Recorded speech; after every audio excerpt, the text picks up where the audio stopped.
po, mga kalingap, ito dapat suportahan natin ng mga charity vlogger sa Pilipinas, iba't ibang lugar, iba't ibang probinsya, Kalampitos, Kaagapay.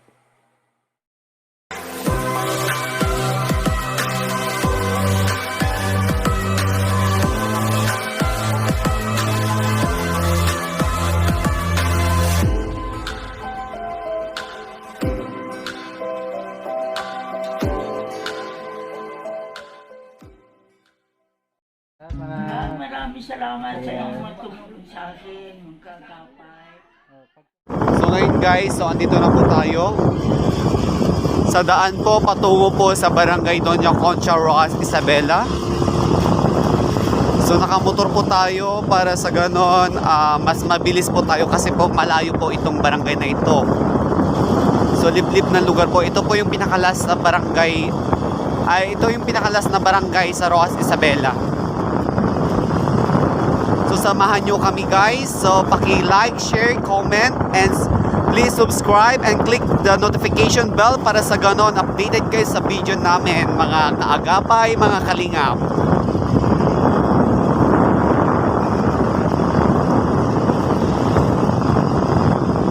So ito guys, so kung makikita nyo walang katao-tao sa daan dahil po Sunday, bawal po ang lumabas. So lockdown kapag Sunday po dito mga kaagapay.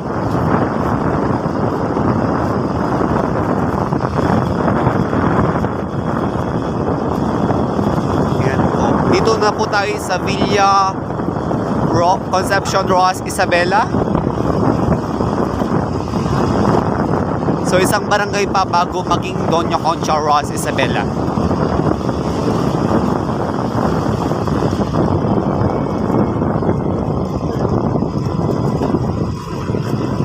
Ito guys, kung makikita nyo is pangit po yung daan, hindi po siya patag, kundi lumalabas na po yung mga bato-bato na malalaki dahil po dito po yung dumadaan yung mga malalaking sasakyan patungo po sa Ilagan.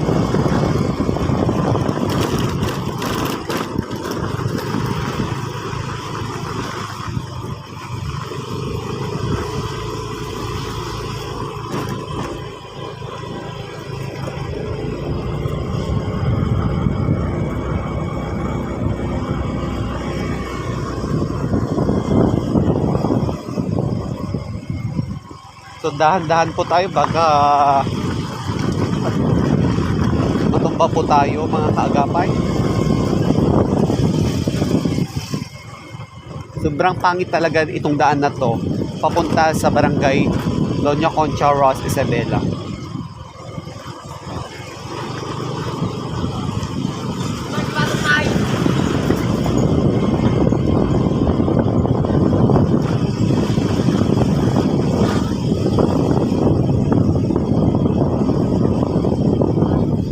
So ito na guys. Yan. Kung makikita nyo ganito po ang sitwasyon dito sa aming daan papunta sa barangay Doña Concha, Rojas, Isabela. Mas lalo kapag umuulan. Yun po. Nababaha pa to.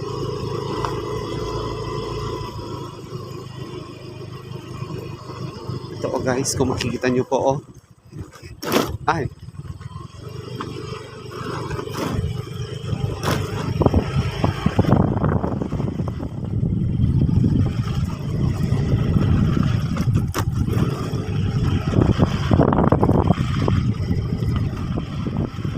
So ito papasok na po tayo sa Doña Concha.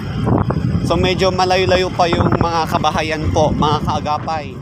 So ito na mga kaagapay, malapit na tayo. So medyo bilis-bilisan natin kasi kahit pangit yung daan.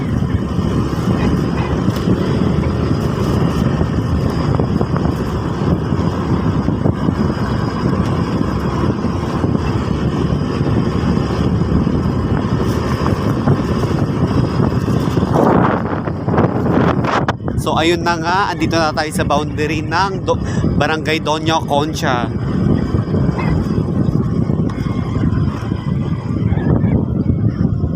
So ayun na nga mga guys, andito na po tayo sa Barangay Doña Concha, Ross, Isabela, mga kaagapay at mga kalingap. So guys, andito na po tayo. So hanapin po natin yung bahay ni Ate Bibilin Silapan. Dahil siya yung nakakaalam kung saan po yung bahay ni nung sinasabi nating kulay itim yung black canvas na bahay ni po nila. So ayun guys, andito na po tayo. So papunta po tayo sa bahay ni Tatay Junicio Laborte. Kasama po natin ang nakakakilala sa kanya, si Nanay Bibilin Silapan. Oh.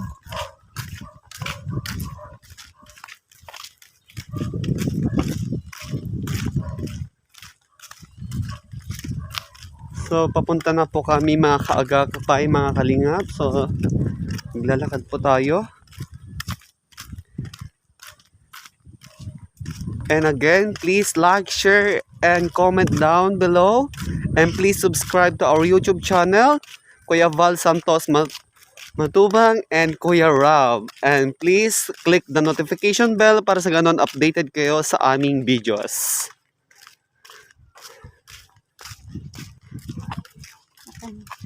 So, ito na guys. So, tara, mga kaagapan.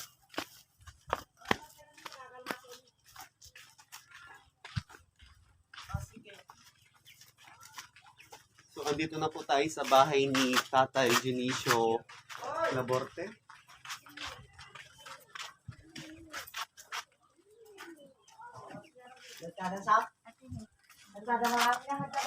Hello po.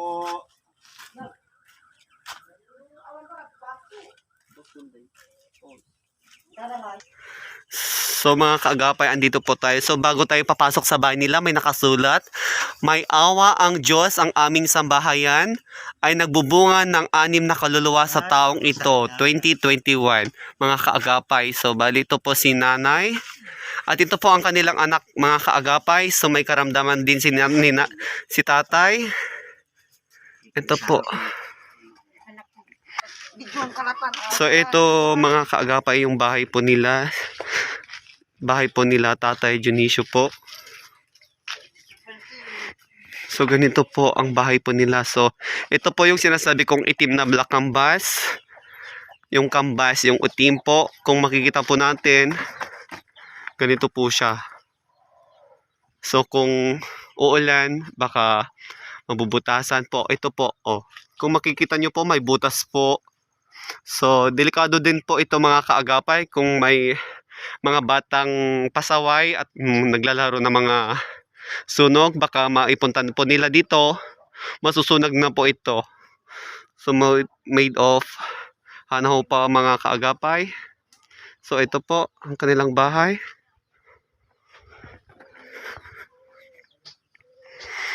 Yan po mga kaagapay.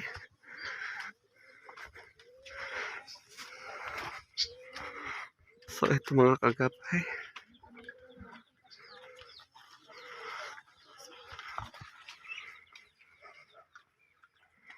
So ito po yung paglalakad ni Tatay, yung anak po nila.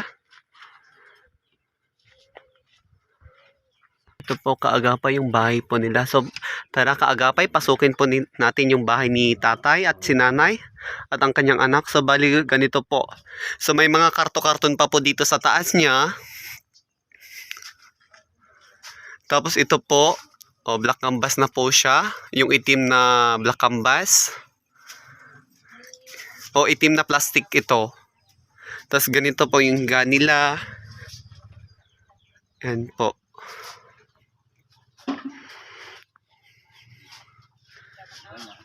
Then ito po yung lagayan ng kanilang mga baso, mga pinggan, ganun po. So ito po yung parang pinaka-aparador nila Tatay. Ito po. So kung makikita nyo mga kaagapay, yung kusina po nila dito. Tapos ito po yung ito po kapag lalabas ka po, ito po yung sarado niya. Yan po, yung sarado niya. So ngayon naman mga kaagapay, interview po natin si Tatay Dionisio, si Nanay Dominga, at ang kanyang anak na si Tatay Danilo at ang kanyang asawa si Nanay Juby. So bali po lahat po sila is may karamdaman mga kaagapay, mga kalingap. So tay, ano po yung karamdaman mo po?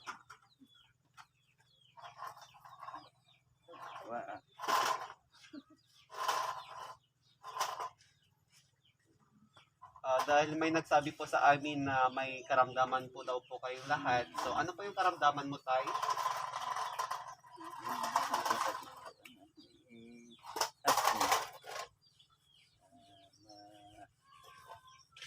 Mabanlulot naman na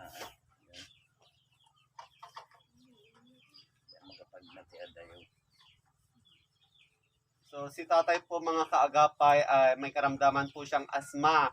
Kapag naglalakad po raw siya mga kaagapay, napapagod po siya at hindi nakakahinga. So si nanay naman daw po, si Nanay Dominga,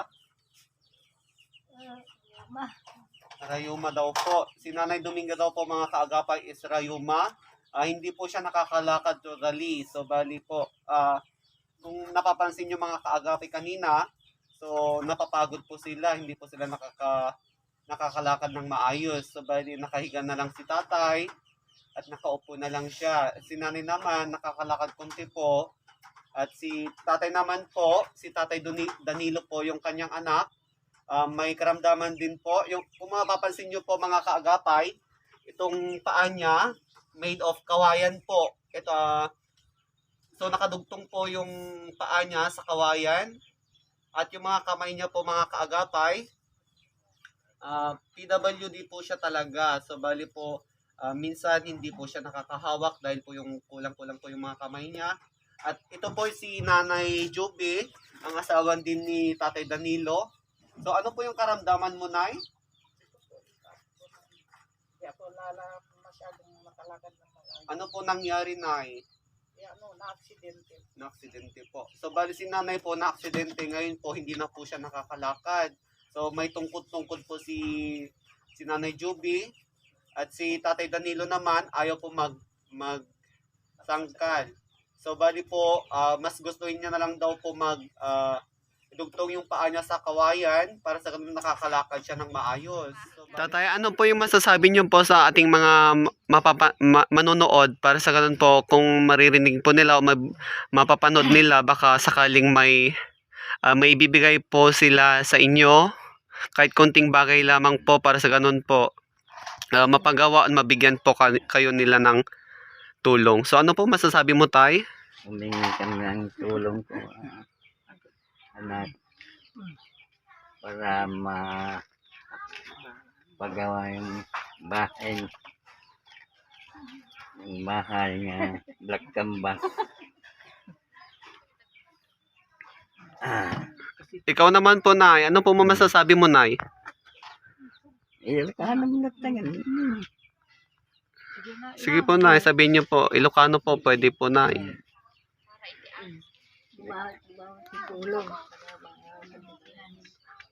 Mga tulong po. So, bali po tayo. Ano po yung mga iniinom yung mga gamot po? Wala. Bulizer. Nebulizer. Nagne-nebulizer po kayo. Si Nanay po ay Nay. Agas mo ka na. Yung gamot niyo po sa arthritis po? Diplopina. So, ikaw ay Tay, ano po sa inyo po?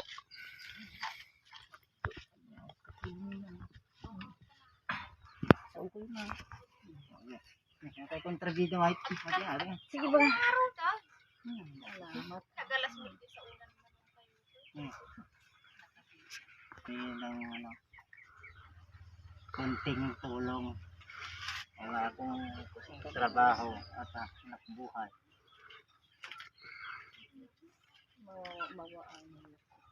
So, ito po si Tatay Danilo po. Kung mapapansin niyo po yung mga paa niya. Yan po. Tapos yung mga kamay niya po. Hindi po siya totally nakakatrabaho po si Tatay. Pati po si Tatay Danilo po. Si Tatay Dionisio po. Ito po siya po. So kung mapapansin nyo po yung asma niya po, mahirap po siya. Hingal na hingal po siya kapag magsalita kaya hindi po sila nakakasalita ng maayos. Si tatay po. So mga kaagapay, ibigay po natin itong konting tulong po kila nanay. Ang bigas po, nay. Nay, tanggapin niyo po ang bigas. Bigay yung maibibigay namin, ma'am or nay. Kung sakali po may magbibigay po ng mga tulong, ay ibibigay po namin sa inyo. Dalangin po natin na mga kaagapay natin at mga kalingap natin, kung mapapanood po nila itong mga videos natin at kung may magbibigay po ng tulong sa atin dito sa inyong bahay po, sa inyong kalusugan, sa inyong kalagayan po, panalangin po natin sa may kapal na may magbibigay. So, pasukin po natin ang bahay nila nanay o tignan po natin ang bahay po nila. So, kung mapapansin nyo po mga kaagapay, yan po yung bahay nila. So, black canvas po siya or itim na plastic ang kanilang bahay. Kung napapansin nyo sa taas mga kaagapay ay may mga dahon-dahon din po. Yun po. Tapos may mga nakakasilong na mga manok sa taas. So natataihan din po yung black canvas. So bali andito na rin po lahat mga kwan nila. So ito po yung pinag-uurungan nila tatay. Yan po. Dito po sa labas, tabi po ng black canvas. So, delikado po ito mga kaagapay. Kung dito sila nagsasahing ng mga kanin nila, ito po yung mga kagamitin nila sa paggatong. So, ito po. So, yan po. Ang kanilang bintana po, ganun rin po, made of tawa. Kung makikita nyo, itataas lang po nila dito, isasampay po nila, ganun po, isasampay po nila, magsasara na po ang kanilang bahay. So ito po yung kalagayan po ni Tatay Junicio at si Nanay Dominga.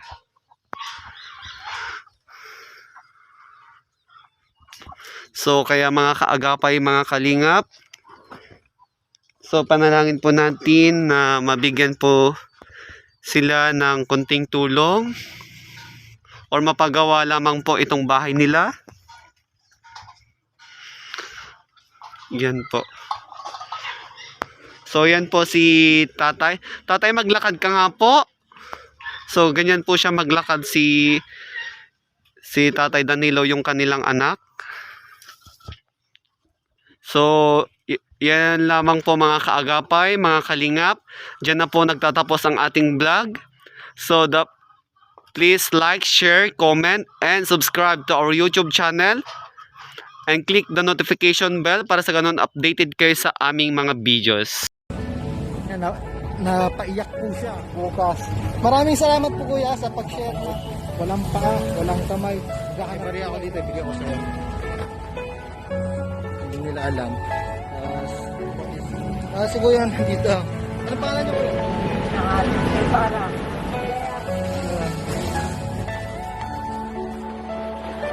Pero handa ka pa mga kaagapay na hindi daw po sila